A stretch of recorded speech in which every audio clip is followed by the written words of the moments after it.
इस डीएसपी को हम नौकरी पर नहीं रहने देंगे। आज डीएसपी पुलिस के अधिकारी ना होकर इनके अंदर जातिवादी गुंडे इन वर्दियों के अंदर घुसे हुए हैं। जांच अधिकारी के बारे में हमें पता चला है कि वो ब्राह्मण कम्युनिटी से है, आरोपी के बारे में हमें पता चला है ब्राह्मण कम्युनिटी से है। तो जांच अधिकारी अपराधी है। ऐसे पुलिस अधिकारी जिनके दिमागों में जाति के इंजेक्शन लगे हुए हैं वो बिल्कुल भी पब्लिक डीलिंग के लायक नहीं है।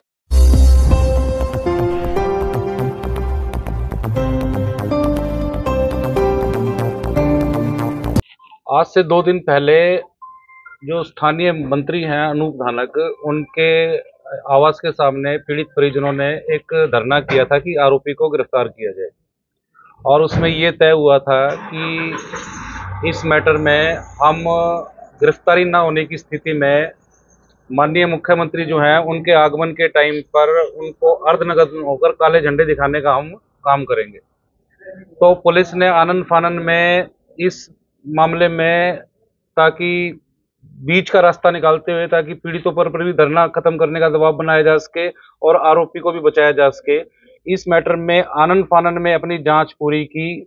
जांच पूरी करके चालान टू कोर्ट किया। लेकिन सबसे बड़ी बात है कि कानून सीआरपीसी SC/ST एक्ट का सेटल्ड लॉ ये कहता है कि आप कोर्ट में चालान दे रहे हैं, चालान देने से पहले आरोपी गिरफ्तार होना चाहिए, उससे पूछताछ होनी चाहिए, उससे विस्तृत जांच में वो शामिल होना चाहिए। लेकिन इस मामले में पुलिस ने आउट ऑफ वे जाकर, पुलिस का मैं नाम नहीं लूंगा, इस मामले में जांच अधिकारी गौरव शर्मा ने आउट ऑफ वे जाकर आरोपी को पुलिस बेल देने का काम किया। SC/ST act non compoundable, cognizable, और इसमें किसी भी तरह से एंटीसिपेटरी बेल का, अग्रिम जमानत का प्रावधान नहीं है। अग्रिम इसमें दफा 18A सेक्शन प्रोवाइड कराया गया है SC/ST एक्ट में, जिसके अनुसार डिस्ट्रिक्ट कोर्ट, हाई कोर्ट और इवन सुप्रीम कोर्ट भी इस केस के आरोपी को जमानत नहीं दे सकती अगर उसके खिलाफ प्राइमा फेसाई केस बनता हो। हमारे मामले में, इस बच्चे के साथ उत्पीड़न के मामले में prima facie case made out होता है। इसके बावजूद इसने एक गैर कानूनी कदम उठाते हुए आरोपी को फायदा पहुंचाने की नीयत से उसने इसको बाहर की बाहर जमानत दे दी, पुलिस बेल दे दी। पुलिस बेल, मैं आपको बता दूं, पुलिस बेल आम तौर पे जो दी जाती है वो बहुत छोटे छोटे ऑफेंस हो गए, जुए का हो गया, शराब का हो गया, 107-51 का हो गया, इस तरह के अपराधों में पुलिस बेल दी जाती है। लेकिन ऐसा पहली बार देखने को मिला है कि SC/ST एक्ट में इन्होंने पुलिस बेल देने का काम किया है। तो हमको कल जो ई कोर्ट अदालत की साइट है उससे पता चला कि इन्होंने पुलिस ने कोर्ट में चालान दे दिया है और अदालत ने, जो हिसार की विशेष अदालत है, उस विशेष अदालत ने आरोपी और शिकायतकर्ता दोनों को नोटिस दिए हुए हैं और इसमें शायद 3 अक्टूबर की तारीख फिक्स की गई है। लेकिन अदालत अपना काम करेगी, कानून अपना काम करेगा, लेकिन जो पुलिस का जो एक रोल था ईमानदारी से इन्वेस्टिगेशन करने का, वो इन्होंने बिल्कुल नहीं किया। जांच अधिकारी के बारे में हमें पता चला है कि वो ब्राह्मण कम्युनिटी से है, आरोपी के बारे में हमें पता चला है ब्राह्मण कम्युनिटी से है। तो इसमें सीधा सीधा जो DSP गौरव शर्मा है उसने दफा 4 SC/ST एक्ट के तहत अपराध किया है। दफा 4 SC/ST एक्ट ये कहता है कि जानबूझकर केस, SC समुदाय के केस को कमजोर करने के लिए अगर जांच की जाती है तो वो SC/ST एक्ट के तहत 4 के तहत वो जांच अधिकारी अपराधी है। इसके अतिरिक्त IPC की धारा दफा 166, 166A और 217 और 219 भी अट्रैक्ट होती है, क्योंकि इसमें कानून, पार्लियामेंट द्वारा बनाए गए कानून की जो डायरेक्शन है उसको इग्नोर करके किसी आरोपी को फायदा बचाना, उसे कानून की सजा से बचाना और उसे लीगल प्रोसीडिंग्स से बचाना, ये भी एक अपराध इन धाराओं के तहत अपराध है। तो DSP साहब ने ये सारे के सारे अपराध किए हैं।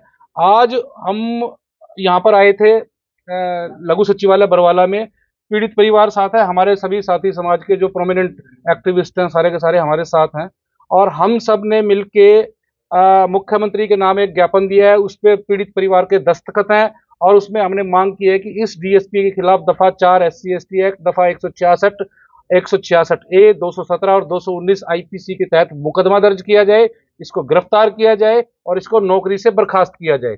ऐसे पुलिस अधिकारी जिनके दिमागों में जाति के इंजेक्शन लगे हुए हैं वो बिल्कुल भी पब्लिक डीलिंग के लायक नहीं है। ऐसे अधिकारियों को खाकी वर्दी पहनने का बिल्कुल भी हक नहीं है। हम पहले से कह, जो DSP हैं, ये DSP पुलिस के अधिकारी ना होकर इनके अंदर जातिवादी गुंडे इन वर्दियों के अंदर घुसे हुए हैं, जो खास तौर पे एक कम्युनिटी के उत्पीड़न को प्रोत्साहित करने का काम कर रहे हैं। तो आज हमने ये ज्ञापन दिया है, तहसीलदार साहब यहाँ पे आए थे, तहसीलदार साहब को ज्ञापन दिया है और उन्होंने कहा है कि हम मुख्यमंत्री तक पहुंचाएंगे। हम यहीं तक नहीं रुकेंगे, कल ही हम पीड़ित परिवार की तरफ से डीएसपी, एसपी, एडीजीपी, डीजीपी और होम सेक्रेटरी को लीगल नोटिस भेजेंगे कि इस डीएसपी को बर्खास्त किया जाए, 15 दिन के अंदर बर्खास्त किया जाए। अगर 15 दिन के अंदर हमारे लीगल नोटिस पे कार्रवाई नहीं होती है तो SC/ST एक्ट की विशेष अदालत में इस डीएसपी के खिलाफ हम मुकदमा दर्ज करने का काम करेंगे। इस डीएसपी को हम नौकरी पर नहीं रहने देंगे। आज मुख्यमंत्री का विरोध भी करने वाले थे सर। मुख्यमंत्री का हम विरोध करने वाले थे, लेकिन मैंने आपको शुरुआत में ही बताया कि इन्होंने कोर्ट में चालान दे दिया और उस चालान का संज्ञान लेके विशेष अदालत ने आरोपी को नोटिस जारी कर दिया। अब मामला विचाराधीन अदालत हो गया और इन्होंने पुलिस बेल दे दी उसको।